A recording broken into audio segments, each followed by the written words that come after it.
Í dag þá stendur FKA fyrir ráðstefnunni Áhrif MeToo á fyrirtækjamenningu og höfum við fengið til okkar úrvalslið fyrirlesara sem að varpa ljósi á í rauninni hvaða áhrif þessi bylting hefur út í samfélagið og þá sérstaklega á fyrirtækin. Á vinnustað á fólk að búa við öryggi, þurfi ekki að þola áreitni eða ofbeldi af neinu tagi. Auðvitað erum við öll sammála um það. Við þurfum bara að tryggja að svo sé í raun og þessi ágæta samkoma er hluti af þeirri vegferð. Við lítum á það mjög alvarlegum augum að okkar hlutverk er að fylgja því eftir að þessi bylting hafi varanleg áhrif.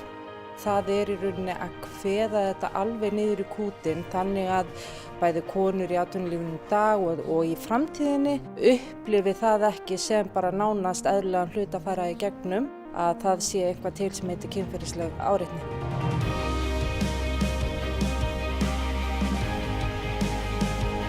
Það er mikilvægt að stjórnvöld, atvinnulífið, taki höndum saman við það að koma á einhver aðgerðaráætlun til þess að koma í veg fyrir að kynferðisleg áreitni, ofbeldi og annað á vinnustöðum geti þrifist og þess vegna eru þessi samtök svo mikilvæg og það sem verið að ræða hér í dag.